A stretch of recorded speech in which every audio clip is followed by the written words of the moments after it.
Ça a commencé? Bonjour à tous, du coup c'est Sven. N'hésitez pas à vous abonner. Et puis moi aujourd'hui ce que je vous propose c'est de parler des banques.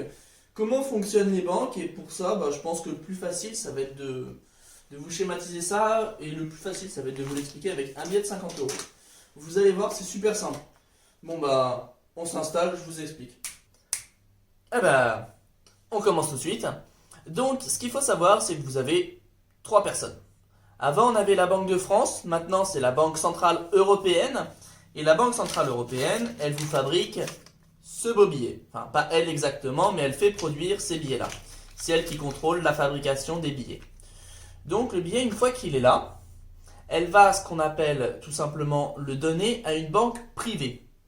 Et ces banques privées vont avoir plusieurs choix possibles. Donc les banques privées, elles vont avoir à disposition une quantité de billets faramineux. Et elles vont permettre par exemple à moi d'aller dans un distributeur et de récupérer un billet de 50. Jusque-là, tout va bien. Donc dans ces cas-là, j'aurai un billet de 50 dans ma poche.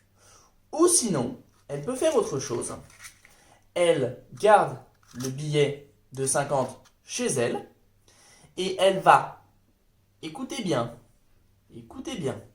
elle va créer, oui, j'ai bien dit créer de l'argent. Donc, au lieu de me donner ce billet, elle va prendre un stylo, une feuille de papier, et elle va écrire 350 euros. Elle va me dire, Sven, tu as besoin d'un emprunt pour t'acheter une maison, pour t'acheter ta nouvelle console, ta PlayStation ou je ne sais pas quoi. Je te prête 350 euros. Comme j'ai 50 euros, moi j'ai le droit, en tant que banque privée, de multiplier ces 50 euros x 7, ce qui me fait 350 euros. Et donc, ces 350 euros, je vais te les prêter. Donc, elle a créé de la monnaie, donc ces 350 euros, qu'elle m'a prêté. Et là, vous vous dites, mais c'est quoi ce bordel? Alors, c'est normal, c'est parce que quand vous avez de l'argent, vous l'avez sur votre compte bancaire. Donc, cet argent, vous ne l'utilisez pas. Donc pas besoin de produire des billets si vous ne les utilisez pas. Donc parti de ce constat-là, il y a fort longtemps, ils ont décidé d'utiliser en faisant des prêts à la banque ou en prêtant de l'argent et au fur et à mesure, l'argent qui circule, il faut savoir qu'en banque, si tout le monde vient pour venir retirer de l'argent en banque, il n'y a pas assez de billets pour tout le monde. C'est normal. Mais un billet de 50 euros, elle va pouvoir, parce qu'elle a cet argent qui est dit fiduciaire. Fiduciaire, c'est un mot qui vient du mot confiance. Puisqu'en fait, ce billet-là, même si je le broie, que j'en fais des confettis, que je le déchire dans tous les sens, si je le donne à la banque, il vaudra toujours 50 euros.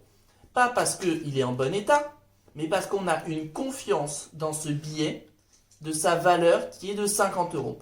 On sait que ce billet a une valeur de 50 euros et on a une image dans notre esprit de qu'est-ce qu'on peut acheter avec 50 euros.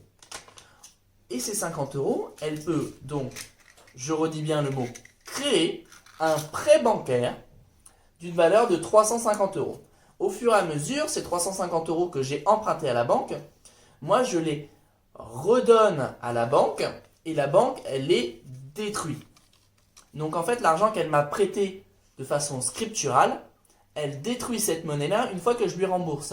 Et c'est là qu'elle fait son business, puisque généralement, avec les 350 euros, elle me demande un taux d'intérêt, et elle va me demander de lui rembourser 360 euros au lieu de 350. Donc elle va gagner 10 euros. Donc elle va avoir 350 euros de détruit, plus 10 euros, donc elle a gagné 10 euros.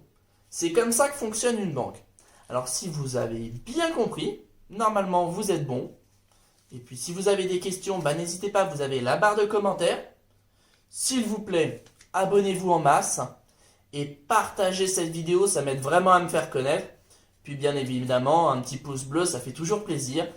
Je me sens heureux. Au revoir!